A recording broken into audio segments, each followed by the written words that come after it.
Greetings, fellow Bitcoin Illuminati members.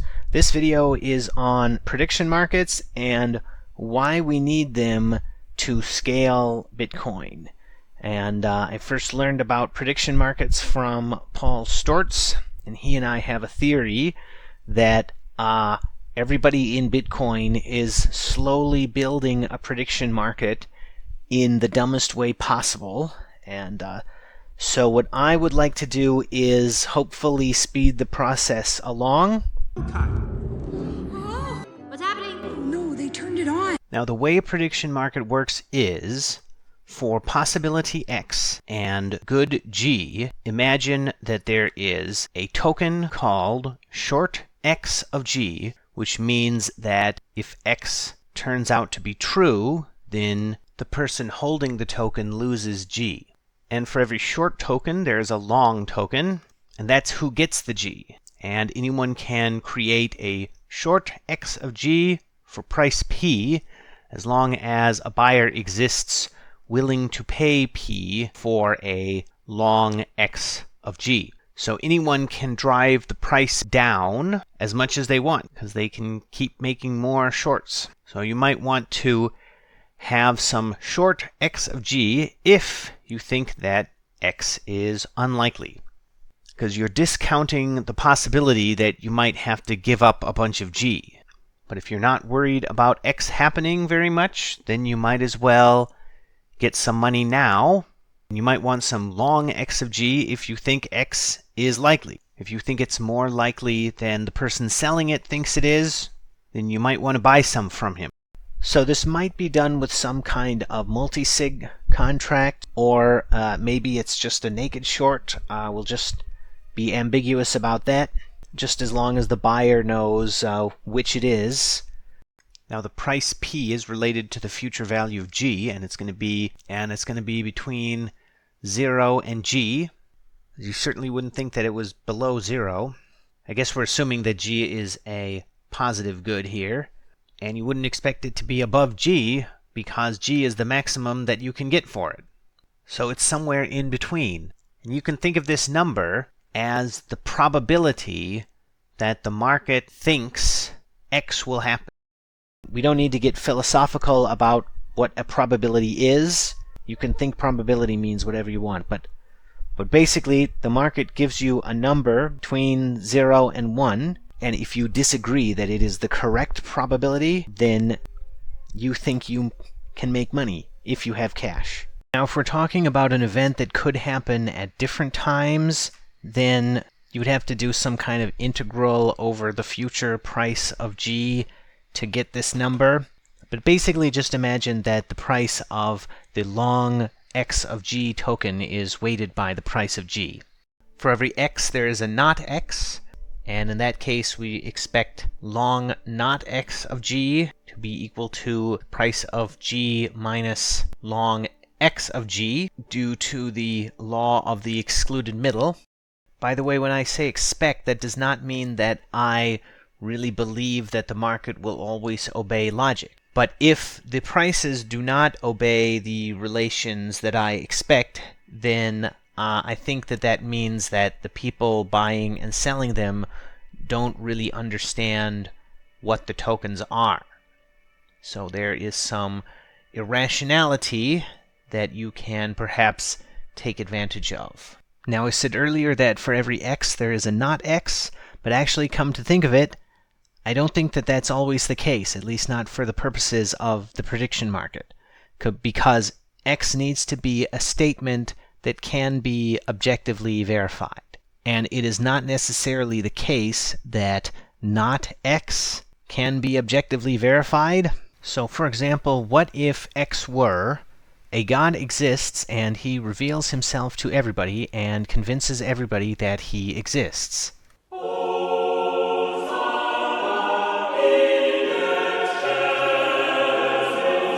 So this could happen and could be objectively verified, and presumably if it did, everybody would agree about it. However, the opposite is not like that, because there's no time limit listed, so maybe nothing like this happened yet, and then it'll still happen tomorrow.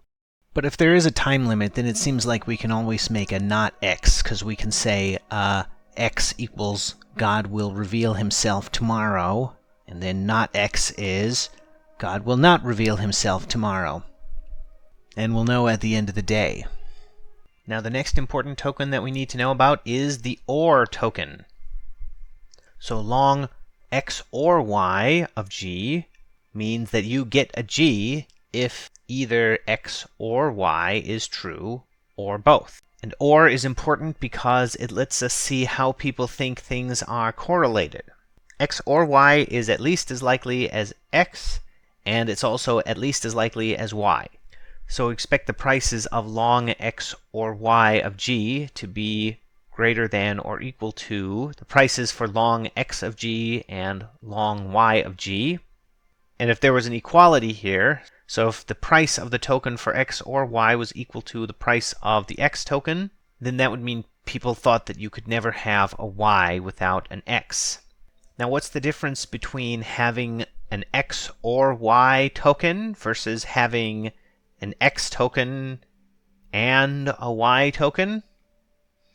The difference is if both x and y are true, you only get 1g if you have the x or y token, but you get 2g if you have both the x and the y token. So there's another relation here which says that the price of long x or y of g is less than or equal to the sum of the prices of long x of g and long y of g. And if there's an equality here, that means that people don't really think that you'll ever get 2g if you have the x token and the y token. So that means people think that these are disjoint events. So we can talk about correlation. That's not all. We can also talk about causation and hypothetical. And that means we need to be able to make bets about statements of the form x implies y. And this is logically equivalent to y or not x. So we can ask the market about hypotheticals. We can say what would happen if x happened. We can do that by looking for bets in the market concerning statements of the form x implies something. And we see what the market thinks x implies.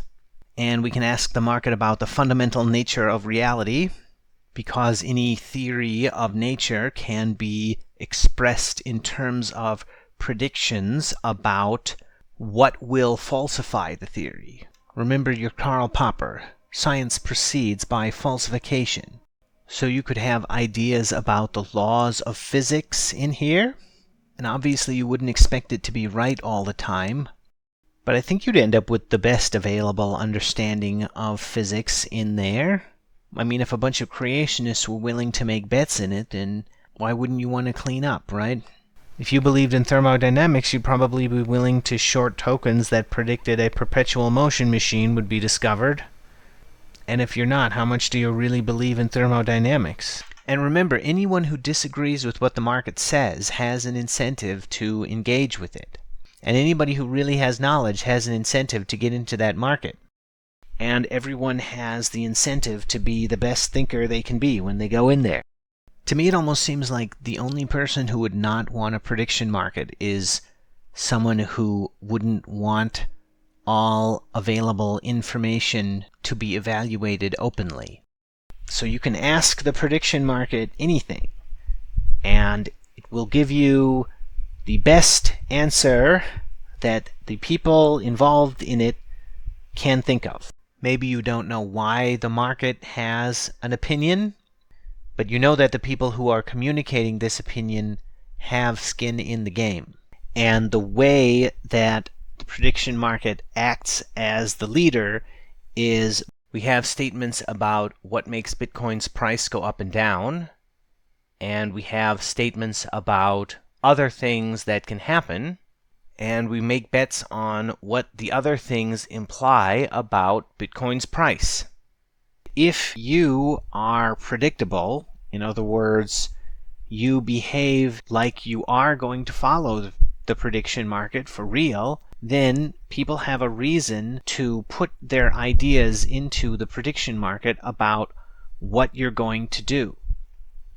And I think that this is how we should develop Bitcoin, and this is how we know what's going to make Bitcoin more valuable. I think that there is an inherent problem with the whole idea of leadership in Bitcoin, and that is that nobody needs to know who you are. Now remember what I said in my video, The Beacon, the Bunker, and the Faulty Node. I said Bitcoin is a beacon. Leviathan only exists because everybody is looking at him. And if they were to turn around and look in random directions, then he would be gone. So that's the problem with leadership in Bitcoin, is that everybody in Bitcoin can look in random directions, because you just look out into the internet and there's the blockchain.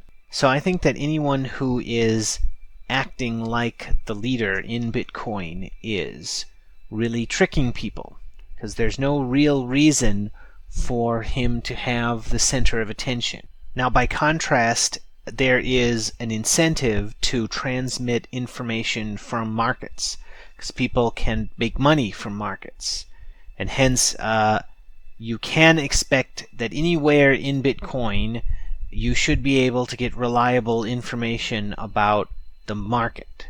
To me, the problem of scaling Bitcoin is a coordination problem. It is a problem of getting a whole lot of people to all change together when they have no particular reason to recognize any of the rest of them as the leader.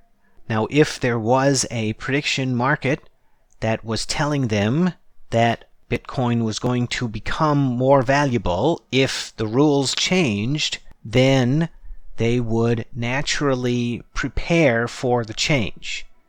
Even if they were not 100% certain it was going to happen, the market would be telling them something reasonable that they would want to prepare for. So they would be ready for a rule change, and because they could plausibly believe that this information had permeated the entire market, they could expect that everybody else was also preparing for the rule change. See, so that's evidence that the rule change is really going to happen. Whereas someone who is pretending to be the leader and saying that a rule change is going to happen, well, that doesn't really mean anything. Why don't we just let the miners hash it out? Why do we need this prediction market to evolve Bitcoin? And my answer to that is, ultimately, it is the miners who determine what Bitcoin is, because they're the ones who produce the proof of work.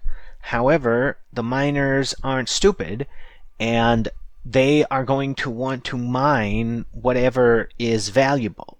And just because they have a lot of ASIC machines does not mean that they know what is valuable. So the prediction market is a way for people to tell each other what they think is valuable. And everybody has an incentive to engage in the prediction market if they have knowledge. If they really have knowledge, they have an incentive to engage with it because they can make money from it. So if you're a miner and you are realistic in your assessment of how much you know about what is valuable, which should be relatively little. You believe you know relatively little about what is valuable, then the prediction market is your best source of information to learn what is valuable and what you should be mining. So back in medieval Iceland, originally they had this thing called the blood feud, and the way it worked is every time somebody else annoyed you, you and yours and his families would take turns murdering members of each other, and eventually they developed a polycentric, stateless legal system based on threats of the blood feud. So in other words, if one person wronged another, you would not actually have a blood feud. You would instead pick a judge, and you would both have an incentive to meet with him because you really don't want to do the blood feud. You have a reason to come to an agreement, so you pick a judge, and then you have a legal procedure that isn't about who is going to win a violent contest. So that's kind of what the prediction market is in relation to the ASICs. So I would say a hash war is like the blood feud, and the prediction market is like the medieval Icelandic polycentric legal system. So the ASICs are like Bitcoin's body, and the prediction market is like Bitcoin's brain. So my plan is to be the most abstract neuron in the future prediction market brain. Now here's a formulation of the Hebb rule, which is an important principle of learning in theoretical neuroscience.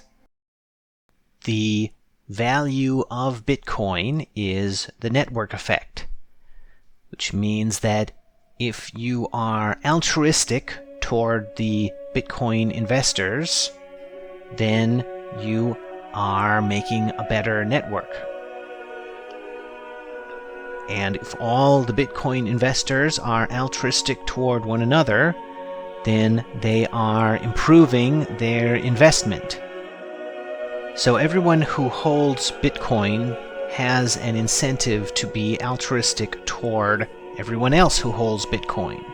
So what I want you to imagine is that neuron A is in a different brain from neuron B, and the synapse from A to B is the prediction market. So neuron A is in the brain of the investor, and neuron B is in the brain of the programmer.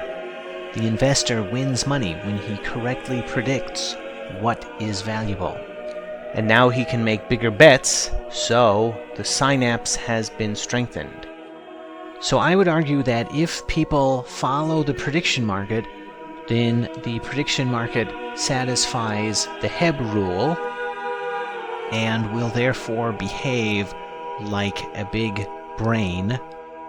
And this is the Bitcoin God, which I have spoken about a few times before on the show. So why wouldn't you? Why wouldn't you want to follow the prediction market God? It's telling you the best information that other people have on how to improve your investment. I would say that for the most part, you probably don't know better, right? Normally you don't know better than the market. Sometimes you do know better than the market. But in order to succeed in the market, I think you need to have the attitude that most of the time you don't know better than the market. It is only telling you your own incentive. It is in your incentive to subsume your will to the Bitcoin God. Covering all that exists until everything is. The Bitcoin God will be a benevolent God. Now let's make this a little more practical and talk about how we would use a prediction market to decide whether to change Bitcoin's rules or to fork Bitcoin. So I think that there are three important questions that we would ask about rule changes in Bitcoin, and they are: is Bitcoin more valuable if we change the rules? Is Bitcoin more valuable if we split into two coins? And if Bitcoin splits into two coins, what is their relative price? It could be that a rule change does make Bitcoin more valuable, but only if everybody adopts the change at the same time, and it's less valuable if we split in two. And here's an instance where it really makes a lot of sense to think in terms of the Bitcoin index, because we're talking about whether a given group of investors benefits from splitting or not. We're talking about the investors having different portfolios in different cases, right? Because the chain might split. But in both cases, it's the Bitcoin index, because all derive from the Bitcoin Genesis block. So for each possible way that Bitcoin can evolve, we have hypothetical statements about whether the price goes up or down.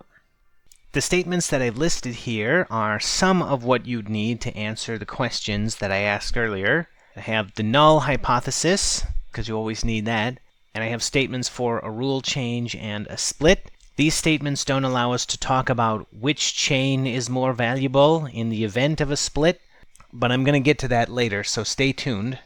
We need statements like these to be able to talk hypothetically, remember? And then we can look at the prices of the contracts to see what people think. And the information has to be correct, because if the prediction market is saying that Bitcoin's price goes up and we do what it says and Bitcoin's price doesn't go up, then they lose money. And I think we should have tokens for every possible rule change to Bitcoin. Exchanges shouldn't issue tokens about rule changes that people have already said they're going to implement. They should issue tokens about every possible rule change, and people should implement the ones that make Bitcoin more valuable. And we should just do whatever the prediction market says. We shouldn't have designers trying to design Bitcoin. Everybody with Bitcoins designs Bitcoin together. Remember your Friedrich Hayek. Bitcoin is a spontaneous order, and we all need to learn to be part of that spontaneous order so that Bitcoin can achieve its true potential. Remember the parable of the long spoons. Hell is a table that's covered with food, but all of the spoons are so long that nobody can reach their own mouths with them. But heaven is also a place like that. What's the difference between heaven and hell? In heaven, people feed each other from across the table, and you need to build the network in order to feed the person across the table.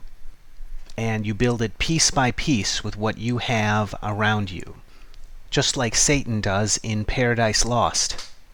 Now, the brain is also a network, and the prediction market brain is a way of everybody thinking together about how to reach across the table.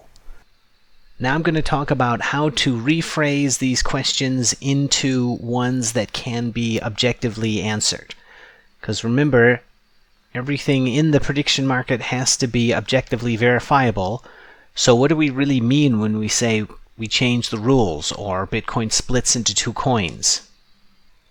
And it turns out that this is quite a difficult problem. So for SegWit2x, Bitfinex issued tokens equivalent to the chain splits into Core and SegWit2x, and the price of the SegWit2x chain is greater than or equal to P for some P, and the chain splits and the price is less than or equal to P, or the chain doesn't split.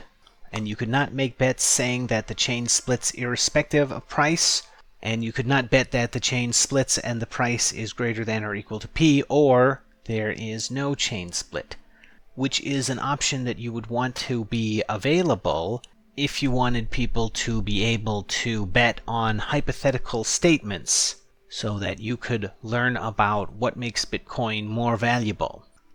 So this last statement, notice it says a chain split causes the SegWit2x chain to be more valuable than a certain price. And you could not say that in the Bitfinex exchange.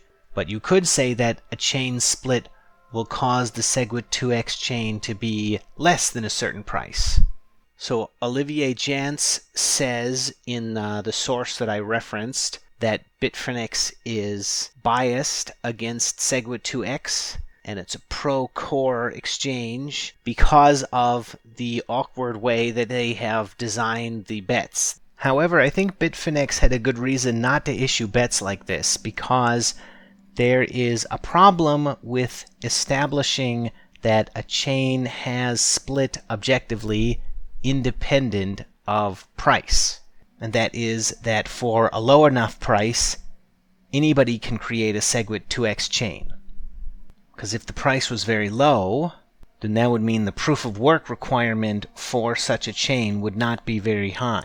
So it's not possible to make money on the bet that the chain splits irrespective of price, because anybody can make that statement true.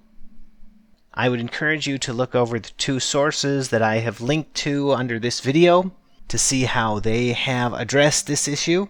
But I think that I have a really good answer that's very simple and makes a lot of sense.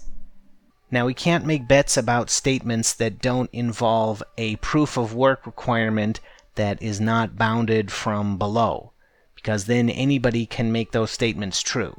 So I think what we do is we start with statements of the form, for a given possible rule change from rules A to rules B, a block will be mined at height h having minimum pow n, which satisfies rules B but not rules A. And we can make bets about whether such a block will make Bitcoin more valuable. And remember, we have to talk in terms of the Bitcoin index fund in order for this to make sense, because we could be talking about a situation where there are other competing blocks which are also at height h, but which possibly satisfy different rules. That has nothing to do with this particular bet, other than the overall way that the investors are affected by this block.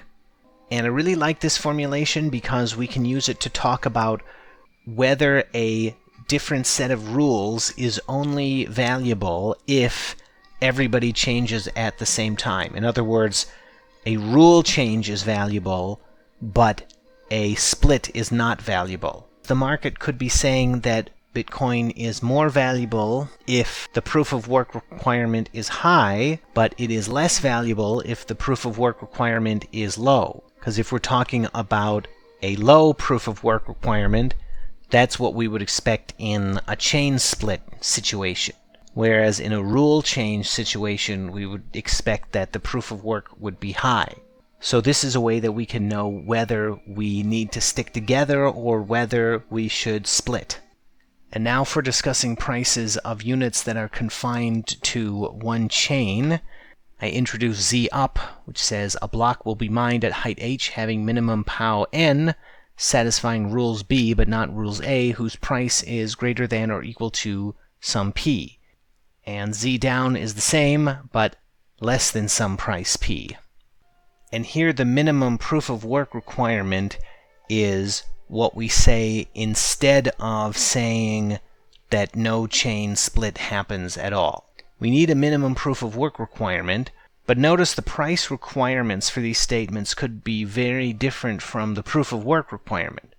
We could put the proof of work very low and then talk about a price that is very high. And I think that's fair, because if a chain comes out and the proof of work isn't very high, you can always just say, well, that's not the real SegWit 2x chain.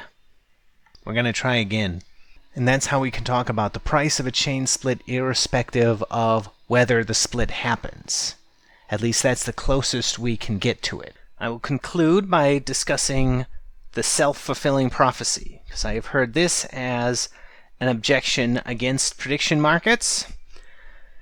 So what that means is it is possible for bets in the prediction market to affect the outcome. So maybe you are someone who accidentally buys too many of the long tokens for there's going to be a rule change tomorrow. And you put an extra 0 in your order. So you buy 10 times as many as you thought. And there's a spike in the market. And other people look at it and they think, oh, looks like there is a Bitcoin rule change mania, so I think I will get in on it to try to trade the rule change mania.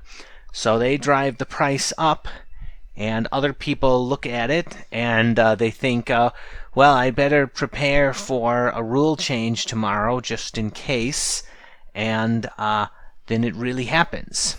So it's a self-fulfilling prophecy. So my answer to this is there is nothing wrong with that, and I don't think that that is a legitimate objection to a prediction market at all.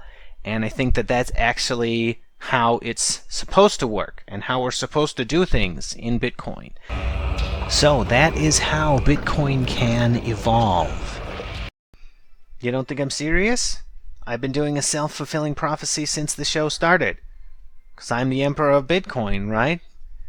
And if you don't agree with that, I just act like you're too stupid to realize. And to the extent that you agree with me that I am the emperor of Bitcoin, you demonstrate the effectiveness of the self-fulfilling prophecy. So if there was someone who accidentally started a mania that changed the rules of Bitcoin, that person is just the stupid genius. And people are going along with him because what's valuable is sticking together. What's valuable is the community. So it doesn't matter where the signal started or how it started. As long as the roots are not severed, all is well, and all will be well in the garden. What matters is that there is positive feedback. There's positive feedback that convinces everybody to go along with it. So a self-fulfilling prophecy is just positive feedback. And that's also what I think consciousness is. So that is the Bitcoin God waking up